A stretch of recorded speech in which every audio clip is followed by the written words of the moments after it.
राम राम राम हरे हरे, हरे कृष्ण कृष्ण कृष्ण हरे हरे।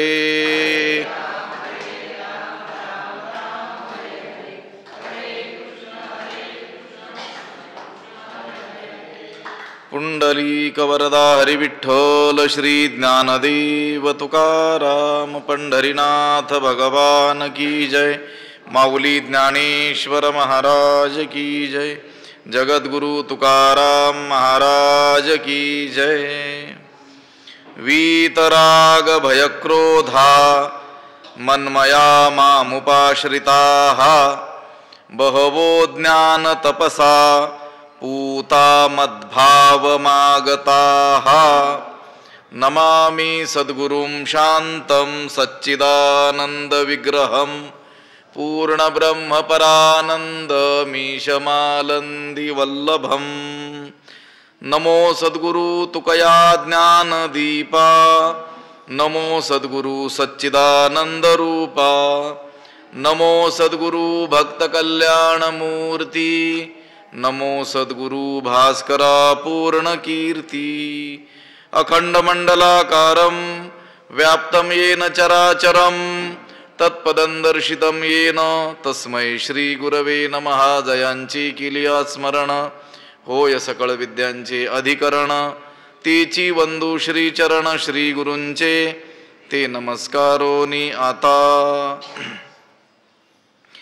वीतराग भयक्रोधा मन्मया मामुपाश्रिताः बहवो ज्ञान तपसा पूता मद्भावमागताः। ग्रंथराज ज्ञानेश्वरीच्या 3ऱ्या अध्यायाचा विचार आपण करतो आहोत आणि 4थ्या अध्यायाचा विचार आपण करतो आहोत आणि या 4थ्या अध्यायातील 10व्या क्रमांकाचा हा श्लोक आहे। या श्लोकाचा अन्वय आणि अर्थ एकदा आपण पाहूयात। वीतराग भयक्रोधाः मन्मयाः माम उपाश्रिताः बहवः ज्ञान तपसा पूताः मद्भावम आगताः। त्याचा अर्थ असा होतो, वीतराग भयक्रोधा, राग भय आणि क्रोध। राग म्हणजे आसक्ती, भय म्हणजे भीती आणि क्रोध यांनी रहित झालेले जे आहेत, म्हणजे राग म्हणजे विषयासक्ती, भय भीती आणि क्रोध हे ज्यांचे गेलेले आहेत। पुन्हा मन्मयाः म्हणजे मतपरायण जे झालेले आहेत, माझ्या रूपाला प्राप्त झालेले आहेत। पुन्हा माम उपाश्रिताः म्हणजे माझा आश्रय ज्यांनी केलेला आहे, ज्यांनी माझा काय केला, आश्रय केलेला आहे। असे बहवः ज्ञान तपसा पूताः, बहवः असे अनेक लोक जे ज्ञान तपसा पूताः म्हणजे ज्ञानरूप तपानं शुद्ध झालेले जे आहेत ते मद्भावम आगताः माझ्या स्वरूपाला, मत स्वरूपाला, माझ्या निरुपाधिक स्वरूपाला प्राप्त झाले आहेत। माझ्या स्वरूपाला ते प्राप्त झालेले आहेत। मागच्या श्लोकामध्ये भगवंतानं काय सांगितलं, जन्म कर्म च मे दिव्यम एवं यो वेत्ति तत्वतः त्यक्त्वा देहम पुनर्जन्म नैति मामेति सोर्जुन। भगवंताचे दिव्य जन्म आणि दिव्य कर्म यथार्थ जाणणारा मुक्त होतो असं मागच्या श्लोकामध्ये सांगितलेलं आहे। भगवत स्वरूपाला जाऊन प्राप्त होतो। देह त्यागानंतर पुन्हा तो जन्माला येत नाही, जन्माभावरूप मोक्षाला तो प्राप्त होतो। कोण? जो भगवंताचे दिव्य जन्म आणि दिव्य कर्म तत्वतः वेत्ती, यथार्थ रीतीनं जाणतो। आता तीच गोष्ट विशेष स्पष्ट करण्याकरिता भगवंतानं या मोक्ष व्यवस्थेचा जो क्रम आहे तो सांगितलेला आहे या श्लोकाच्या माध्यमातून, या 10व्या श्लोकाच्या माध्यमातून। भगवंत म्हणतात, ज्यांची आसक्ती गेलेली आहे, ज्यांची भीती गेलेली आहे, ज्यांचा क्रोध निघून गेलेला आहे, जे मनमया हा माझ्या रूपाला प्राप्त झालेले आहेत, म्हणजे मतपरायण जे झालेले आहेत, मद्रूप जे झालेले आहेत, ज्यांनी माझा आश्रय प्राप्त केलेला आहे आणि ज्ञानरूप तपानं जे शुद्ध झालेले आहेत, असे अनेक बहवहा ज्ञान तपसा पोता, ज्ञानरूप तपानं शुद्ध झालेले असे अनेक मदभाव मागता माझ्या निरुपाधिक स्वरूपाला काय झालेले आहेत, प्राप्त झालेले आहेत. वीतराग भयक्रोधा, विगत ज्यांच्यापासून राग म्हणजे आसक्ती, भय म्हणजे भीती आणि क्रोध निघून गेलेला आहे, ज्यांना सोडून गेलेले आहेत. विषयासक्ती ज्यांना सोडून गेलेली आहे, भीती ज्यांना सोडून निघून गेलेली आहे आणि क्रोधही ज्यांना सोडून निघून गेलेला आहे. हे पहा, परमात्म सन्मुख जर आपण असू तर या नाशवान असलेल्या संसारामध्ये राग म्हणजे आसक्ती आपली होणार नाही. जर परमात्म्याला आपण विनमुख असू, परमात्म्याकडे आपली पाठ असेल, तर मग हा जो नाशवान संसार त्याच्याविषयीच आपल्या अंतःकरणात काय असेल, आसक्ती असेल. आता त्या रागानं म्हणजे त्या आसक्तीनं पुन्हा ममता निर्माण होते. एखादी वस्तू, एखादा विषय अप्राप्त असेल तर पुन्हा कामना उत्पन्न होते. विषय प्राप्त असेल, त्याच्या जवळ असेल तर त्याच्याविषयी ममत्व होतं आणि प्राप्त नसेल तर त्याच्या प्राप्तीची इच्छा निर्माण होते, कामना निर्माण होते, रागामुळं, आसक्तीमुळं. ज्या वस्तूच्या प्राप्तीची इच्छा आहे ती वस्तू प्राप्त झाली तर आणखी प्राप्त व्हावी असा लोभ निर्माण होतो. एखाद्या वस्तूच्या प्राप्तीची इच्छा आहे, विषयाच्या प्राप्तीची इच्छा आहे आणि तो विषय प्राप्त झाला नाही, प्राप्तीमध्ये बाधा निर्माण झाली तर काय निर्माण होतो, क्रोध निर्माण होतो.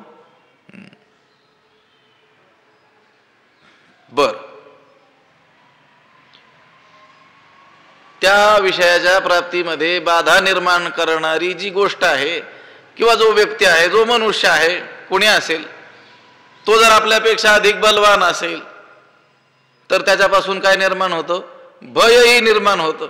लक्षात आलं. हे सर्व कुठून सुरुवात झाली, त्या रागापासून, या संसारासंबंधीच्या आसक्तीपासून. आणि संसारासक्ती कधी निर्माण होते, परमात्मा स्वरूपाशी विनमुख असल्यानंतर.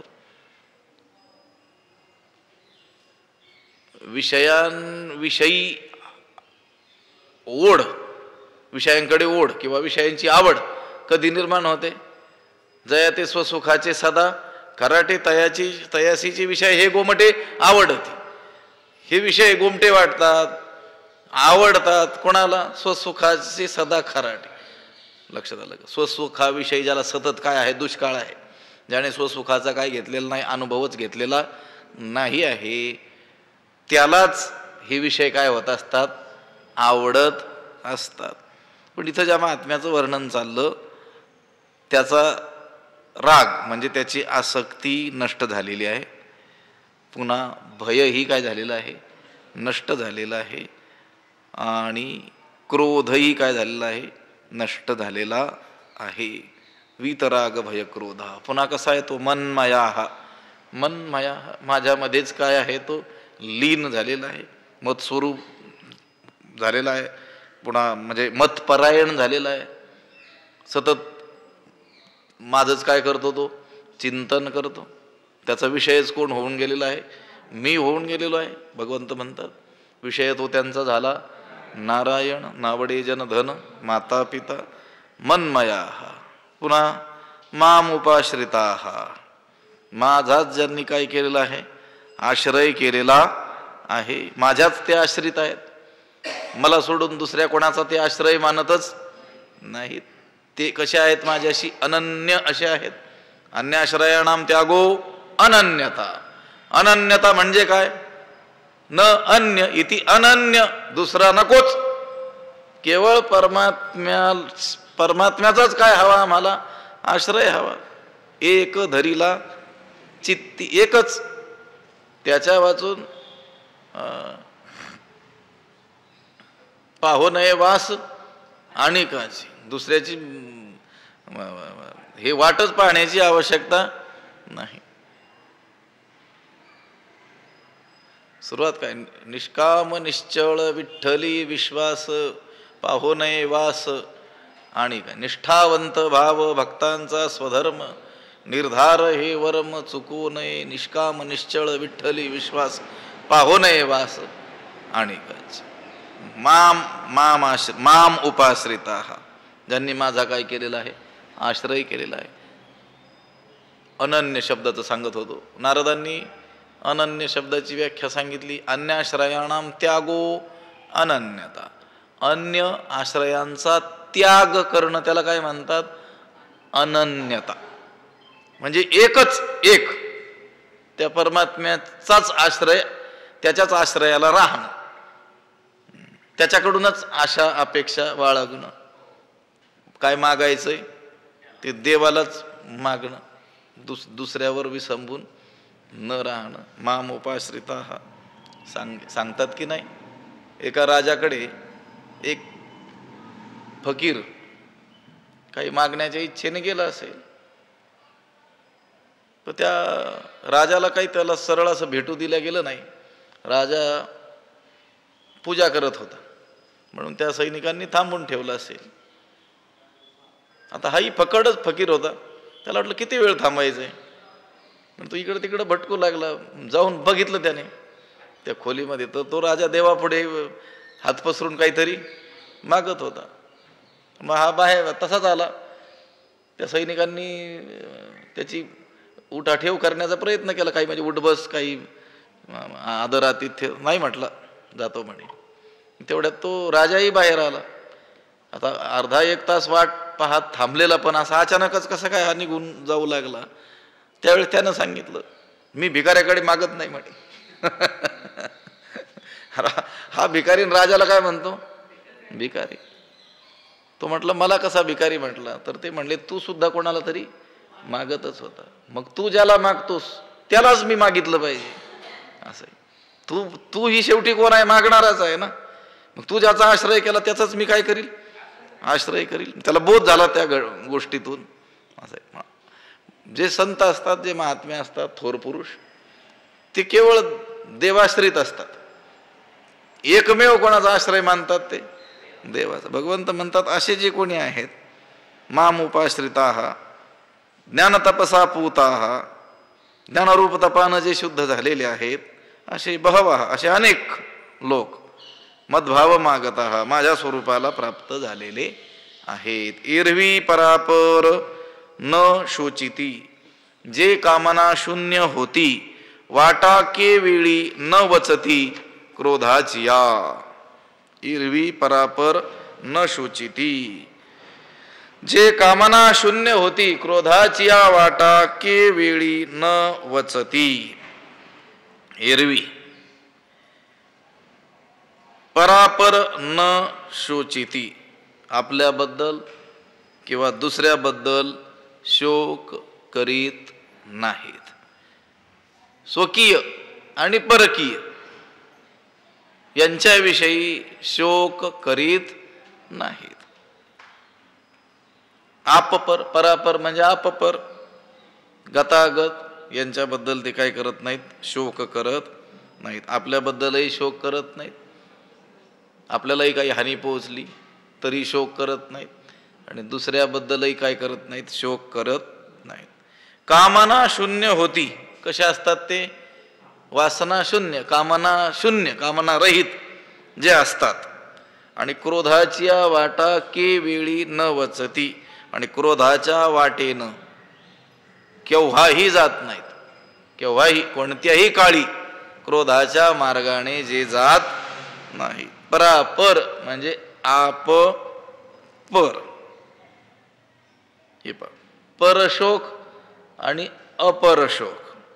परशोक म्हणजे दुसऱ्यांच्या बद्दल जे आपले मानलेले आहेत, स्वकीय मानलेले आहेत, आपल्याला सोडून दुसरे जे आहेत, त्यांच्याबद्दल, आणि अपर शोक म्हणजे स्वतःबद्दलचा, आपल्याबद्दलचा शोक. हे दोन्ही प्रकारचा शोक हे प्राप्त पुरुष, हे ज्ञानी पुरुष करत नाही. कारण त्यांच्या ठिकाणी देहासक्तीही नसते आणि स्वजनासक्ती देखील नसते. स्वतःला ते देह कधीही मानत नाहीत आणि दुसऱ्यांना ते कधी आपलं मानत नाही. लक्षात आलं का? स्वतः देहाला मी मानत नाहीत आणि देहसंबंधींना माझं कधी म्हणत नाहीत. अहंता ममता भ्रांती त्यांच्या ठिकाणी नसते. आता शोक जो असतो, शोक तो नेहमी कसा राहतो? देहावच्छिन्नतेनं राहत असतो. म्हणजे नश्वर इष्टाचा नाश झाला की काय होतो म्हणतात? शोक होतो. इष्ट म्हणजे जे हवं वाटतं ते, पण ते नश्वर, नाश पावणार. आता हे जगत जे आहे ते नाश पावणारच आहे. मग त्यातल्या अनेक गोष्टी आपल्याला कशा आहेत? इष्ट आहेत. त्यांचा ज्यावेळेस नाश होतो त्यावेळेस काय होतो? शोक होतो. जी वृत्ती तयार होते नश्वर इष्टाचा नाश झाला असता त्याला काय म्हणत असतात? शोक म्हणतात. नश्वरा इष्टाचा नाश देख तेणे देह अहंता मानी दुःख, या नावगा शोक सकळ लोक मानिती. नाथ महाराज म्हणतात सगळे लोक याला काय म्हणतात? शोक म्हणतात. कशाला? नश्वर इष्टाचा नाश झाल्यानंतर देह अहंता मानी दुःख. तो देह अहंकारी, देहाला मी मानणारा, तो काय करत असतो? त्याबद्दल दुःख मानत असतो. त्या इष्ट मानलेल्या गोष्टीचा, हव्याशा मानलेल्या गोष्टीचा काय झाला? नाश झाला, तर त्याला म्हणतात शोक. आता हे पहा, जिथं अहंताही नाही आणि ममताही नाही, देहाला तो मीही म्हणत नाही, देह संबंधी संपूर्ण जगताला माझंही म्हणत नाही, आणि मग आता त्याचं आत्मीयत्व जर कुठं नसेल तर त्याला शोक होण्याचं काही कारण आहे का? भगवंत म्हणतात की नाही, अशोचानन व शोचस्त्व प्रज्ञावादांश भाष्यसी गतासून गतासूंश्च नानुशोचंती पंडिता. हा पंडित लोक गतासून आणि अगतासून, गेलेले आणि न गेलेले, राहिलेले, यांच्या कोणाबद्दलच काय करत नाही? शोक करत नाहीत. कोण? पंडित लोक. आता जिथं अहंता आणि ममता, अहम ममत्व जिथे आहे तेथेच हर्ष शोक राहत असतात. हर्षही राहतो आणि शोकही राहतो. हे पहा, आपला मुलगा परीक्षेमध्ये चांगल्या मार्कांनी उत्तीर्ण झाला तर काय होतं? माणसाला हर्ष होतो की नाही? आणि तोच आपलाच मुलगा जर नापास झाला, अनुत्तीर्ण झाला तर काय होतो? दुःख होतो, शोक होतो, खेद होतो.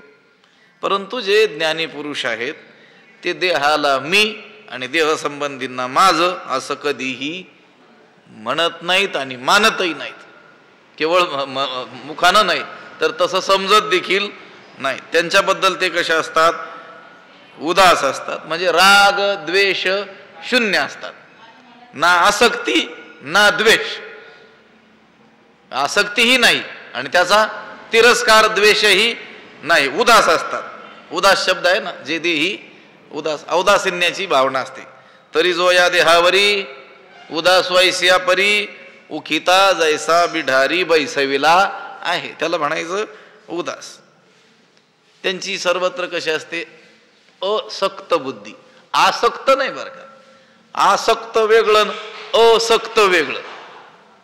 सक्त संसक्त चिकटलेला, आणि असक्त म्हणजे न चिकटलेला, आणि आसक्त म्हणजे चांगला चिकटलेला. लक्षात आलं का? आपण कसे आहोत? आसक्त आहोत. आणि संत कसे आहेत? असक्त. असक्त बुद्धीस सर्वत्र. ते कसे आहेत? असक्त म्हणजे न सक्त. सक्त जे नाहीत ते असं.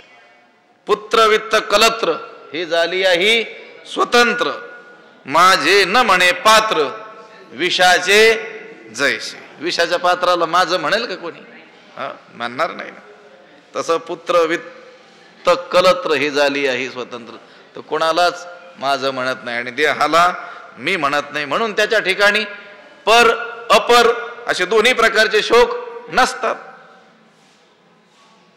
जे परापर, इरवी परापर न शोचिती, पर आणि अपर यांच्याविषयी काय करत नाहीत? शोक करत नाहीत. पुन्हा जे कामना शून्य होती, कशा असतात? कामना शून्य असतात. ज्ञानोबराय म्हणतात की नाही, पै आपुले जे साचे ते कल्पांती ही न वचे, हे जाणोनी गताचे न शोची जो. त्याचं शोक न करण्याचं मुख्य कारण हे आहे. काय कारण आहे? पै आपुले जे साचे, जे खरोखरच आपलं आहे, ते कल्पांतीही न वचे, ते कल्पांतीही त्याचा नाश होत. कोणा कशाचा? पै आपले जे साचे, साचे म्हणजे खरं, आपलं जे खरं आपलं आहे म्हणजे स्वरूप, त्याचा कल्पांतीही नाश होत, कशानेच नाश होत नाही. हे जाणोनी, हे जो जाणतो, आणि गताचे न शोची जो, जे गेलेलं आहे त्याच्याबद्दल शोक करत नाही. कारण जे गेलेलं आहे ते आपलं साचं नव्हतंच, आणि जे आपलं साचं आहे, जे आपलं सत्य स्वरूप आहे, ते कधी नष्ट होणार नाही. आणि जे आपलं स्वरूप नाही ते शेवटी नाशवानच आहे. त्यामुळं ते नष्ट झालं तरी त्याच्याबद्दल तो काय करत नाही? शोक करत नाही. अहो, संत गाडगे बाबा बद्दल सांगतात की नाही, त्यांचं कुठंतरी कीर्तन चालू होतं. त्यांचा मुलगा वारल्याची तार बातमी त्यांच्या कानावर आली. कीर्तन चालू असताना कोणीतरी सांगितलं की नाही त्यांना, तर ते काय म्हणाले होते? आयशी किती गेले कोट्यानु कोटी, आणि काय रडू एका साठी. हे पा, एरवी परापर न शोचिती. स्वतःबद्दलही नाही दुसऱ्याबद्दलही जे शोक करत नाही. जे कामना शून्य होती, कामना शून्य म्हणजे निष्काम. त्यांच्या ठिकाणी कामनेचाच काय आहे? अभाव आहे. कोणत्याही प्रकारची कामना, इच्छा, वासना त्यांच्या ठिकाणी नाही आहे. ही गोष्ट काही सामान्य नाही आहे. कामना शून्य होणं ही काही सामान्य गोष्ट आहे का? मुखाने म्हणणं कामना ही कामना ही झालो पाहिजे रे कामा, हे वेगळं. पण खरोखर अंतःकरणातूनच सर्व इच्छा नष्ट होणं ही गोष्ट काही सामान्य नाही आहे. तसं पाहिलं तर जी सामान्य माणसं आहेत, संत पुरुष, ज्ञानी पुरुष जर सोडले, आपण सगळीच माणसं कशी आहोत? काम क्रोध परायणा हा कसे आहोत? आशापाश शतैर्बद्धा काम क्रोध परायणा, असं म्हणा. हरिभक्ती परायण असं असतं की नाही? हरीच्या भक्तीलाच श्रेष्ठ स्थान ज्यांच्या जीवनामध्ये आहे, किंवा सतत हरिभक्तीमध्ये जे रत आहेत ते हरिभक्ती परायण. सामान्य माणसं नेहमी काम क्रोधामध्येच काय असतात? रत असतात. असं आहे. मग कामना शून्य होणं ही काही सामान्य गोष्ट नाही आहे. या वासनेनं, या कामनेनं, या इच्छेनं तुकोबाराय म्हणतात, अनेकांची काय केली आहे? तळपटी केली. तुका म्हणे, देवा वासनेच्या आटे केली तळपटे बहुतांची. तुकोबाराय म्हणतात, या आशेनंच सगळ्यांचा काय केलेला आहे? नाश केला. या कामनेनंच सगळ्यांचा काय केलेला आहे? नाश केलेला आहे. पण जो प्राप्त पुरुष आहे, ज्याचा विचार या ठिकाणी भगवंत सांगत आहेत, त्याची गोष्ट मात्र निराळी आहे. विषय समोर आला जरी त्याच्या, तरी देखील त्याच्या ठिकाणी इच्छा उत्पन्न होत नाही. विषय पासीही आलिया से न रिगे, हे काय म्हणवनी. त्याच्याजवळ जगातील सर्वोत्कृष्ट विषयी लोकांच्या दृष्टीने असलेला, की ज्या विषयाच्या प्राप्तीकरता जीवाचा आटापिटा करतात लोक, रात्रंदिवस कष्ट करतात, तो विषय आपण होऊन त्याच्याजवळ आला तरी हे काय म्हणून त्याचा विचार सुद्धा करत नाही. काय नेमकं असेल काय? असं आहे. आता हे धनासाठी प्राण देतात की नाही लोक? संतच सांगतात की धनासाठी देती प्राण. प्राण देतातच नाही, घेतात सुद्धा दुसऱ्याचा. पर प्राण घाते मिळविती वित्ती, तयाची चित्ती तोषणे कैसे. एवढी ओवी कळाली तरी खूप झालं.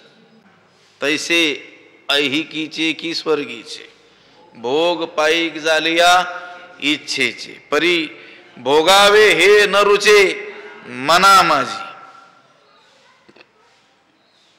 त्या महात्म्याचा विषय चाललाय. साधूंची काही लक्षणं सांगितलेली आहेत बा. 8 लक्षणं सांगितलेले आहेत मुख्य एकनाथी भागवतामध्ये, म्हणजे भागवताच्या एकादश स्कंदामध्ये नाथ महाराजांनी मोठा विस्तार केलेला आहे. संतोनपेक्षा मच्चित्ता प्रशांता समदर्शिना निर्ममा निरहंकारा निर्द्वंद्वा निष्परिग्रहा. 8 लक्षणं साधूंची सांगितलेली आहेत खऱ्या साधूंची. त्याच्यातलं पहिलंच जे लक्षण आहे ना ते निरपेक्षता हे लक्षण सांगितलेलं आहे. कोणतं लक्षण? निरपेक्षता. साधू निरपेक्ष असेल तर तो शोभतो. तसं तर निरपेक्षता हे परमार्थाचं नाक सांगितलेलं आहे. लक्षात आलं? व्यवहारात माणसं म्हणत नाहीत का त्याला लोकात यायला काय नाक नाही राहिलं. नाक नाही राहिलं म्हणजे काय कापून टाकलं नाही, तर ते बोलण्याचा विषय आहे.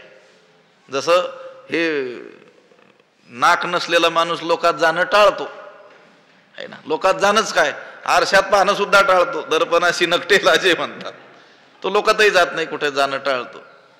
तसं परमार्थाचं नाक आहे निरपेक्षता, म्हणजे कामना शून्य विषय चाललेला आहे. ही निरपेक्षता परमार्थाचं नाक आहे. ते ज्याला असेल तो साधू खरा, नाहीतर मग बाकीचे नकटे. लक्षात आलं का? नाकटे, नाकच नसलेले. बरं, गीतेतही सांगितलं अनपेक्ष शुचिर्दक्ष. अनपेक्ष, अपेक्षा रहित. निरपेक्षम मुनीम शांतम. निरपेक्ष ही निरपेक्षता परमार्थातलं मोठं साधन सांगितलेलं आहे. साधूंच्या लक्षणात पहिलं लक्षण तीच सांगितलेलं आहे. असं आहे. आता हा भक्त अनुभवाच्या अंगानं त्या देवाशी समरस होऊन गेलेला असल्यामुळं, तो परमात्म्या इतकाच व्यापक बोधाच्या दृष्टीनं झालेला असल्यामुळं त्याच्या ठिकाणी द्वैतच स्फुरत नाही. द्वैत स्फुरत नाही. आपल्याहून कोणी भिन्न आहे ही प्रतीती त्याला येत नाही. विषय सुद्धा आपल्याहून भिन्न आहेत हे त्याला वाटतच नाही. आणि मग त्याच्या ठिकाणी इच्छाच संभवत नाही. इच्छा द्वैतात संभवते. माझ्याहून काही वेगळं आहे, ते मला मिळवायचं आहे, अशी काय होते? इच्छा होते. तो बोधाच्या दृष्टीनं सर्व तोच तो झालेला आहे. हा ऐसी मती जायची किंबहुना चराचर आपण झाला. त्याची एवढी काय आहे व्यापक त्याची प्रतीती आहे, त्याचा बोध आहे. म्हणून पै आघवेची आपुलेपणे नुरेची जाय अभिलाषणे. जैसे येथून परा जाणे आकाशा नाही. आकाशाला इथून तिथं जाणं आहे का? नाही, कारण ती सगळीकडं आकाशाचं आकाश आहे. त्यामुळं अवघेची आपुलेपणे सगळं आपलं स्वरूप आहे असा त्याचा बोध असल्यामुळे नुरेची जाय अभिलाषणे. ज्याच्या ठिकाणी अभिलाषा, इच्छा, कामना उरत नाही, जे कामना शून्य होती. इरवी परापर्ण शोचिती, जे कामना शून्य होती. वाटा के वेळी न वचती क्रोधाची वाटा के वेळी न वचती. क्रोधाची वाटा, क्रोधाच्या मार्गाने कधीही तो जात नाही. कोणत्याही वेळी कोणताही प्रसंग असेल तरी तो क्रोधाच्या वाटेनं जात नाही. क्रोधाच्या वाटेला नाही, क्रोधाच्या वाटेने. लक्षात, क्रोधाच्या वाटेने लक्षात येत आहे का? क्रोधाच्या वाटेला नाही, पण त्याच्या वाटेला जायचं नाही तसं नाही. क्रोधाच्या वाटेने जात नाही, म्हणजे क्रोधाचा जो मार्ग आहे तो अवलंबत नाही. क्रोधाचं कधी अवलंबन तो करत नाही. आता आत्मस्वरूप स्थितीला प्राप्त झाल्यानंतर काम क्रोधादी विकार राहतच नाहीत. अध्यात्म नित्या विनिवृत्त कामा हा विनिवृत्त. काम काय होऊन जातं, त्याचे निवृत्त होऊन गेलेला असतो. हे पहा, आगी लागली या रुखी देखोनी सैरा पळती पक्षी तैसे सांडिले अशेखी विकल्पीचे. कोणताच विकल्प त्यांच्या ठाई राहिलेला. काम क्रोधा नाही चाली, भूती झाली समता. तुकोबराय म्हणतात आता काम क्रोध त्यांच्यावर कोणत्याही प्रकारची चाल करून येऊ शकत नाही, कारण समस्त भूतमात्रांच्या विषयी त्यांच्या मनात काय आहे? साम्य भाव आलेला आहे. बरं, काम गेला की त्याच्याबरोबर क्रोधही काय होऊन जातो? नष्ट होऊन जातो. कारण कामाच्या अपूर्णतेत क्रोधाचा काय आहे? जन्म आहे. क्रोधाची उत्पत्ती कशात आहे? कामाच्या अपूर्णतेत. कामात क्रोध हो अभिजायते. क्रोध कोणापासून आहे? कामापासून. आणि इच्छिल्या सांगडे इंद्रिय आमिष न जोडे तेच जोडे ऐसा जोडावं पडे तोची द्वेष, म्हणजे क्रोध.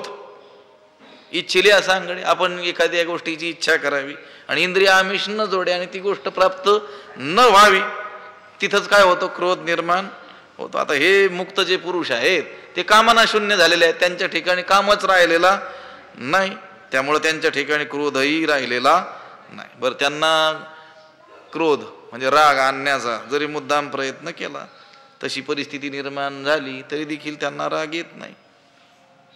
परिधातया ही पाया पडता, नुठी गतायू पंडू सुद्धा ज्ञानोबरायांनी दृष्टांत दिलेला आहे. आता गतायू, ज्याची आयु गत म्हणजे आयुष्य संपलेलं आहे, मेलाय माणूस एखादा, ज्याचं आयुष्य आता संपलं, त्याला उठवता येईल का? परिधातया हे पाया पडता, ब्रह्मदेव येऊन पाया पडू लागला तरी देखील, किंवा ब्रह्मदेवाच्याही पाया पडू लागलो आपण की उठवायला उठवता. ती का ज्ञानोबा आहे थोडेच सच्चिदानंद बाबाला उठवायला त्यांनी उठवलं, पण एकदाच आणि तेवढ्या एकालाच, आणि ते कामासाठी योग्य माणूस होता, लिखाण करायला योग्य माणूस नको का? म्हणून मग तेवढं उठवलं. पण विषय काय आहे, धातयाही पाया पडता नुठी गतायू पांडू स्वतः. हे अर्जुना, त्या ब्रह्मदेव पाय पडला तरी देखील तो मेलेला ज्याप्रमाणे उठत नाही, तैसी नुपजे उपजविता क्रोधोर्मी, तैसी उपजविता क्रोधोर्मी नुपजे, तसं त्याच्या ठिकाणी क्रोध उत्पन्न करायचा म्हटलं तरी देखील उत्पन्न होऊ शकत नाही.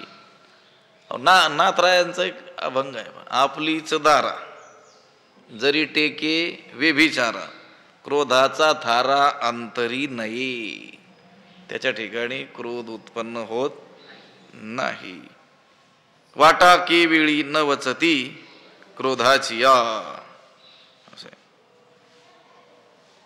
त्याचा काय बोध आहे? आपुली जिव्हा आपुले दाती, रगडिली होया उचिती, तया कोपाची अतिप्राप्ती कोणाप्रती करावी. जीभ दाताने चाविली, कोणे बत्तीशी ताडिली. आपली जीभ आपल्या दाताने चावली, तसं कोणी आहे का? कसं काय जीभ चावली, मला त्रास झाला म्हणून काही हातोडाच घेतला आणि 32 दात पाडून टाकले, असं आहे का? आपण म्हणतो की नाही आपलेच दात, असं म्हणत असतो. मग खूप तत्वज्ञान आहे आपल्याकडे व्यवहारामध्ये आपण त्याचा काय करतो, उपयोग करत असतो. एरवी परापर न शोचिती, जे कामना शून्य होती, वाटा की वेळी न वचती क्रोधाची या.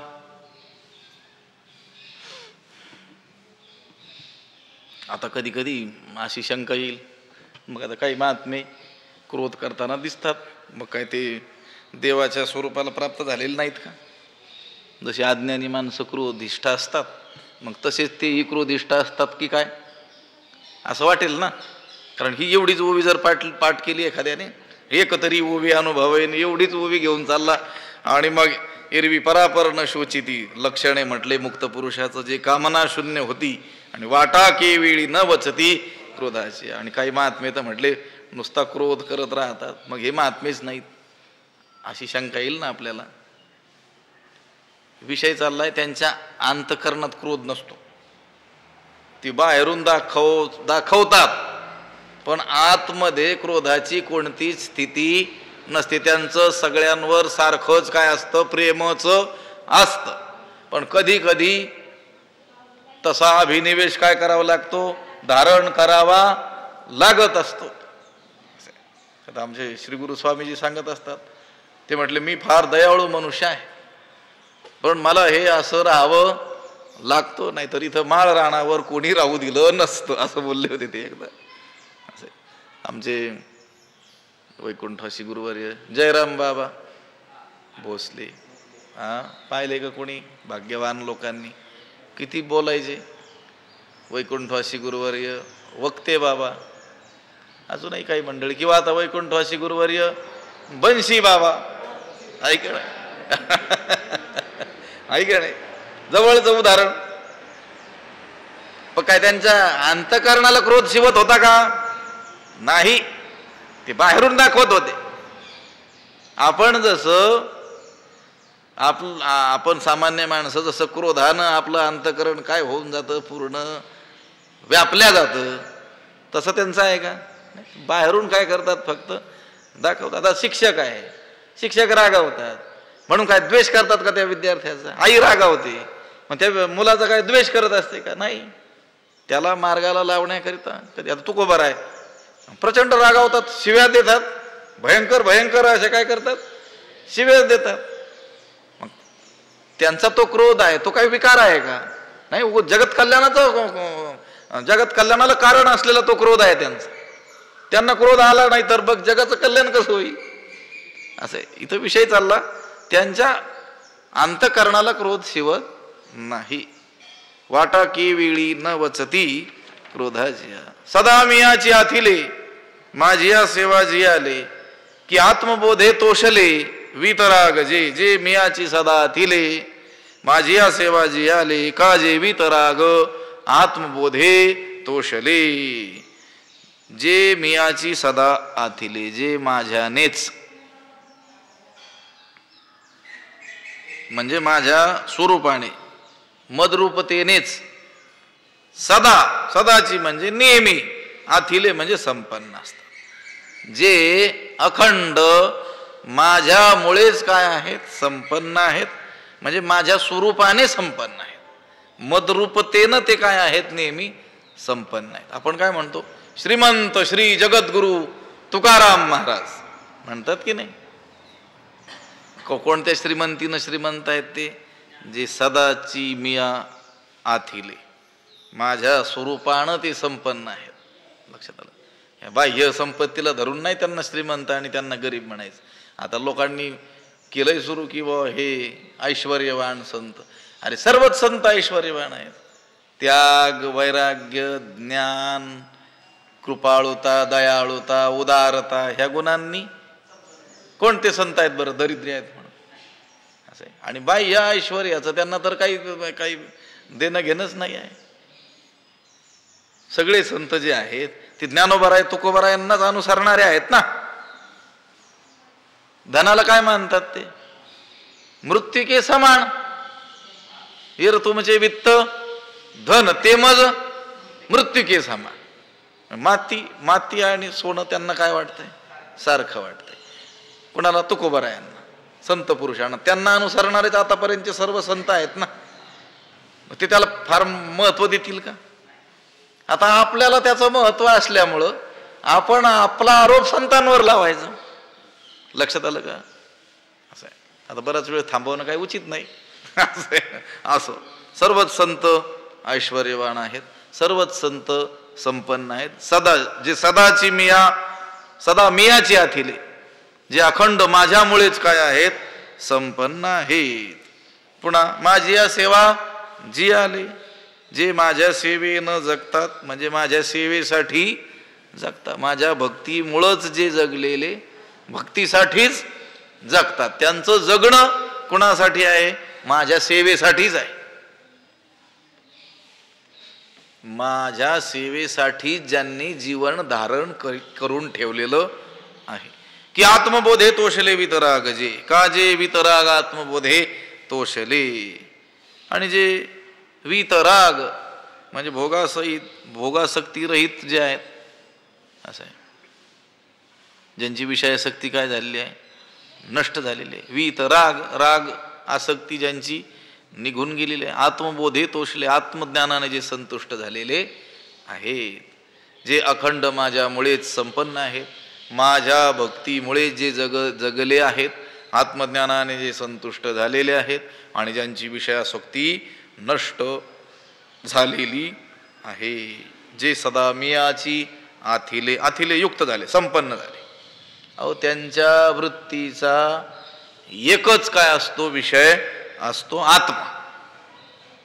त्यांना त्याच्या वाचून दुसरा विषय त्यांना नसतो.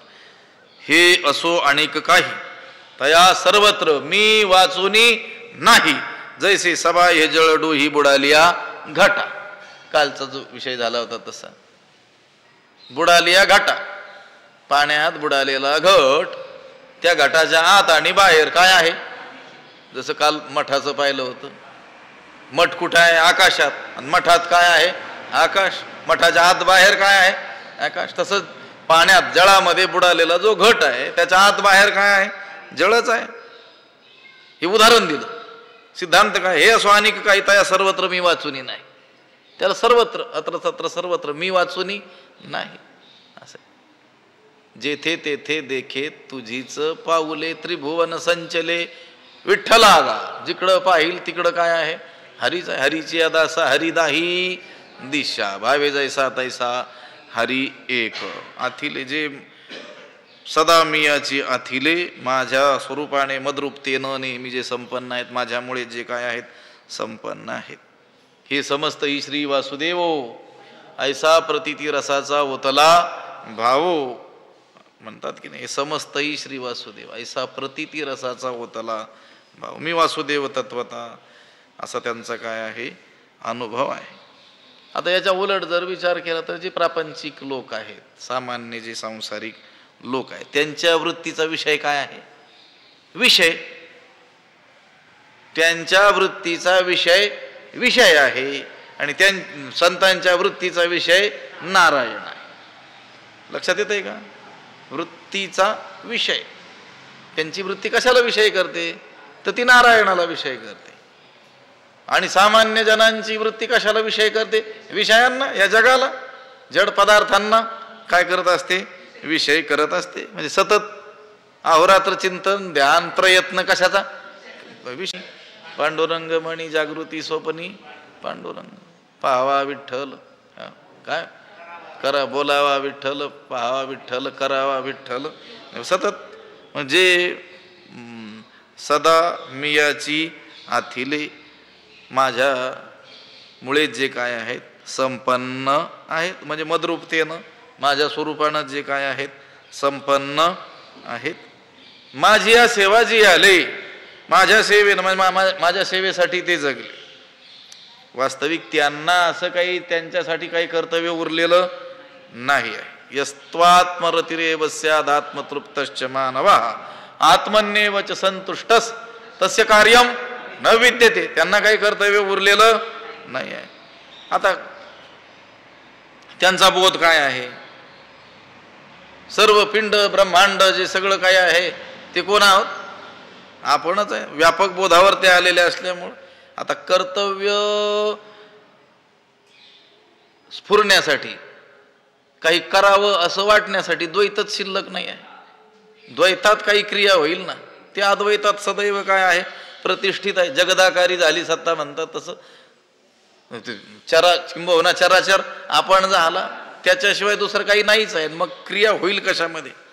अशा स्थितीत ते केवळ भगवंताची सेवा करण्याकरिता जगलेले असतात. ऐसे मीची होऊनी पांडवा करीती माझी सेवा. माझी सेवा करीती पण मीची होऊनी, म्हणजे माझ्याशी बोधानं एक रूप होऊन. मग आता त्यांना स्वतःचं काही कर्तव्य उरलेलं नाही, ते काय करतात? मग माझी सेवा करतात. अभंग आहे की नाही? तुका म्हणे आता उरलो. हे आपल्याला सांगतात मी आता उपकाराकरता उरलेलं आहे आयुष्य. पण खरं उपकार म्हणजे काय करतात? ते देवाचीच सेवा करत राहतात आणि आपल्याला देवाच्या सेवेलाच लावत राहत असतात. त्यांना काही करायचं उरलेलं नसतं. आता त्या दिवशीचा विषय होता पण कीर्तनात काल्याच्या ज्ञानोत्तर भक्ती होणं काही शक्य नाही असं उगीच काही पोंगा पंडित लोक म्हणत असतात. पण आपल्या संतांची जी भक्ती दिसते ती कोणती भक्ती आहे? सगळी ज्ञानोत्तर भक्तीच आहे. ज्ञान गिळोनी गावा गोविंदू का किंवा भक्तियोग आपलं 12व्या अध्यायामध्ये म्हटलंय की नाही की भक्ती सुखा लागी आपण पेची दोही भागी वाटोणी अंगी सेवक आहे बाणी. तो देवच भक्ती सुखा लागी. आपण पेची दोही भागी, तोच भक्त होतो. तोच काय होतो? देव होतो. म्हणजे जो अनुभवानं देवाशी एक रूप झाला, देवरूप होऊन गेला, त्याच्याकडून सुद्धा काय होत असते? भक्ती होते. तो कल्पित द्वैताचा काय करतो? स्वीकार करतो. खरं तर तो वास्तवतः अद्वैतात प्रतिष्ठित झालेला आहे. पण त्याला आवड कशाची आहे?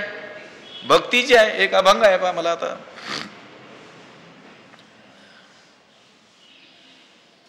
मज भक्तीची आवडी. ध्रुपद आहे का त्याचं? विश्वात्मकपण माझे हिरोणी घेतो कोण?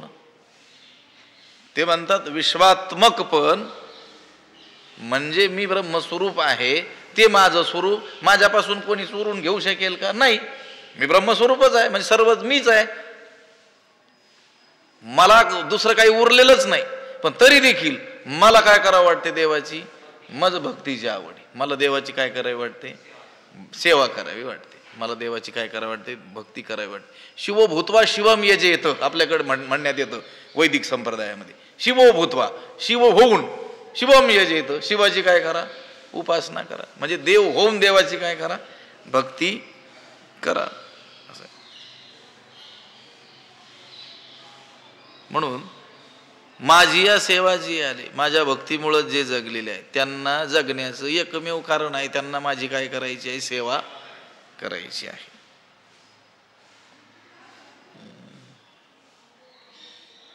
जया ऐसे लाभे तरी जिणे एरवी मरण, असं म्हटलेलं नव्या अध्याय. मला त्याचं अर्धा भाग काय लक्षात येईल. तो म्हणतो असं असेल, देवाची भक्ती मला करता येत असेल तर ठीक, नाही त्याच्यापेक्षा मग मेलेलं काय बरं आहे. भजनी विक्षेपती ते तर प्रसिद्धच आहे. भजनी विक्षेपतीची पै मरण न वाजावा तो क्षण एक वाया, एक क्षण सुद्धा वाया जाऊ नये. असं आहे. माझी या सेवा जी आली की आत्मबोधे तोषले वितराग, जी आत्मबोधे तोषले, आत्मज्ञानाने संतुष्ट झालेले आहेत. आता सामान्य जीव हे विषय वासना तृप्त होण्याकरिता त्यांच्या प्राप्तीचा प्रयत्नात दिसतात. असे आणि त्याच्यातच काय मानतात? तृप्ती नसतेच सामान्य जीवांचं. पण हे मुक्त पुरुष मात्र कशा असतात? आत्मबोधानं तृप्त झालेले असतात. आत्मबोधे तोषले. आता संसारात खरी तृप्ती नाहीच आहे. आपण पाठीमाग कधी सांगितलंय की नाही कल्पना नाही, किंवा कुठं इतरत्र सांगितलं असेल मी.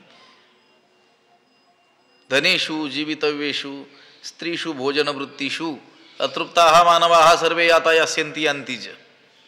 जेवढे लोक मेले ते, जे मेलेले नाहीत म्हणजे आपण आता जिवंत आहोत ते, आणि पुढे जे मरणार आहेत ते, हे सगळेच या चार गोष्टीच्या बाबतीत सतत अतृप्तच राहिलेले आहेत. गेलेले अतृप्त गेले, आता आहेत ते अतृप्तच आहेत, आणि पुढे मरणारे सुद्धा अतृप्तच मरणार आहेत. कोणत्या गोष्टीच्या? चार गोष्टी. धनेषु धनाच्या बाबतीत, जीवितव्येषु आयुष्याच्या बाबतीत, स्त्रीषु म्हणजे भोग्य पदार्थांच्या बाबतीत, आणि भोजनवृत्तीषु खाण्याच्या पदार्थांच्या बाबतीत.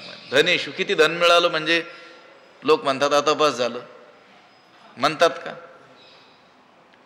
असं कोणी आहे का? अलमबुद्धी झाली, आता पुरेसं, आता मिळवणं बस झालं.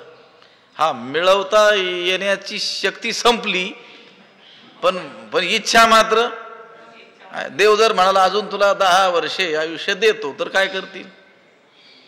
तेच करतील जे करत आले ते म्हणतील आता 50-60 वर्ष हेच केलं, मग 10 वर्षात दुसरं धन भजन कुठं करायचं? धनाच्या बाबतीत. जीवितव्येषु किती आयुष्य जगला मनुष्य म्हणजे मग आता पुरेसं वाटेल त्याला? नाही वाटणार. स्त्रीषु, स्त्री उपलक्षण शब्द आहे. समस्त भोग्य पदार्थ जगातले सगळे मोठमोठे आणून दिले, तृप्ती होईल? नाही म्हणा. भोजनवृत्तीषु खाण्याचे पदार्थ. आता जेव्हापासून खायला लागलो असतो ना आपण, बालपणापासून आत्तापर्यंत, पहिला घास जे काय खाल्ला असेल तेव्हापासून आता आज दुपारी जेवलो तिथपर्यंत नाना पदार्थाचे नाना प्रकारचे पदार्थ आपण सेवन केलेले असतील, पण अलमबुद्धी झाली का? नाही. 2 वर्षापूर्वी कोणता एखादा पदार्थ खाल्लेला असतो त्याची आठवण येते त्याला. लोक जातात ना तीर्थांना, पंढरपूरला, आळंदीला वगैरे वर्षाकाठी 2 वर्षातून.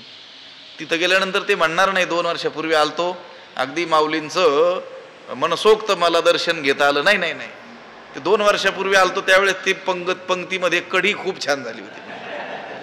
ते 2 वर्ष डोक्यात काय आहे त्याच्या कढीच आहे. असं किती टनानं अन्न खाल्लं असेल की नाही आपण आतापर्यंत.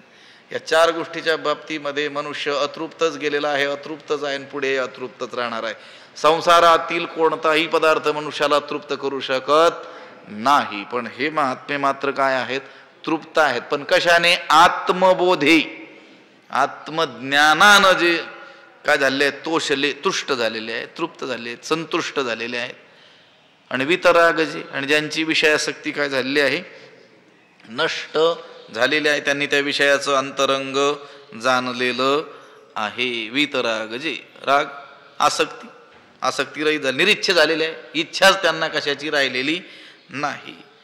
या प्राप्त पुरुषाच्या ठिकाणी विषयासक्ती पूर्णतः नष्ट झालेली आहे. कारण विषयांचं दुःख रूपत्व आणि अनित्यत्व त्यांना अनुभवानं पटलेलं आहे. त्यामुळं ते वितराग झालेले आहे. तैसी संसाराया समजता, जाणी जे जयी अनित्यता, तै वैराग्य दवडिता पाठी लागे. या समस्ता संसार, समस्त संसार हा अनित्य आहे असं त्यांनी जाणलेलं आहे. म्हणून वैराग्य त्यांच्या पाठी लागलेलं आहे. ते वितराग झालेले आहेत. आसक्ती त्यांची काय झाली आहे? नष्ट झालेली आहे. आणि हे पहा, विषयासक्ती पूर्णतः नष्ट झाल्याशिवाय, अंतःकरणातून पूर्ण विषयासक्ती नष्ट झाल्याशिवाय आत्मबोध प्राप्तच होत नसतो. तरी आत्मसुखाची गोडिया विटे जो का सकळ विषया, जयाच्या ठाई इंद्रिया मानू नाही. जो इंद्रियांना काय देत नाही? मान देत नाही, त्यांच्याकडे दुर्लक्ष करतो. त्या इंद्रियांना मान दिला रे दिला की मग काम झालं समजायचं. आत्मसुखाची गोडिया विटे जो का सकळ विषया, आत्मसुख प्राप्त व्हावं या प्रबळ इच्छेनं जो समस्त विषयांना विटलेला आहे. ते साधक कशी साधना करतो ते सांगताना सांगितलं. जे तो विषयाची मोठ झाडी, माझी काम क्रोधाची साकडी, चुकावोनी आला पाडी, सद्वासनेची या वितराग जे जे जे सदा मियाच्या थिले, माझी या सेवा जी आले, की आत्मबोधे तोषले वितराग जे. पुंडलिक वरदा हरी. श्री ज्ञानदेव तुकाराम पंढरीनाथ भगवान की जय. माऊली ज्ञानेश्वर विठ्ठल विठ्ठल विठ्ठल विठ्ठल विठ्ठल. पुंडलिक वरदा हरी विठ्ठल. श्री ज्ञानदेव पंढरीनाथ भगवान माऊली ज्ञानेश्वर महाराज. आता विश्वात्मके देवे, येणे वाग्यज्ञे तोषावे, तोषोनी मज द्यावे पसाय दान हे. जे खळांची व्यंकटी सांडो, तया सत्कर्मी रती वाढो, भूता परस्परे पडो, मैत्र जीवांचे दुरितांचे तिमिर जावो, विश्वस्वधर्म सूर्ये पाहो, जो जे वांछील तो ते लाहो, प्राणीजात वर्षत सकळ मंगळी, ईश्वर निष्ठांची मांदियाळी, अनवरत भूमंडळी भेटो तया भूता, चला कल्पतरूंचे आरव, चेतना चिंतामणीचे गाव, बोलते जे अर्णव पियुषांचे, चंद्रमे जे अलांछन, मार्तंड जे तापहीन, ते सर्वाही सदा सज्जन, सोय रे होतू किंबहुना सर्व सुखी, पूर्ण होवणी तिही लोकी, भजिजो आदि पुरुखी अखंडित, आणि ग्रंथोपजीविये विशेषी लोकी ये, दृष्टादृष्ट विजय होवा वेजी, एथ म्हणे श्री विश्वेश्वरावो, हा होईल दान पसावो, येणे वरे ज्ञानदेवो सुखिया झाला, येणे वरे ज्ञानदेवो सुखिया झाला, येणे वरे ज्ञानदेवो सुखिया झाला. पुंडलिक वरदा हरी विठ्ठल. श्री ज्ञानदेव पंढरीनाथ भगवान की जय. माऊली ज्ञानेश्वर जगद्गुरु तुकाराम महाराज, शांती ब्रह्म एकनाथ महाराज, सद्गुरु बंशी महाराज की, सद्गुरु जोग महाराज की जय.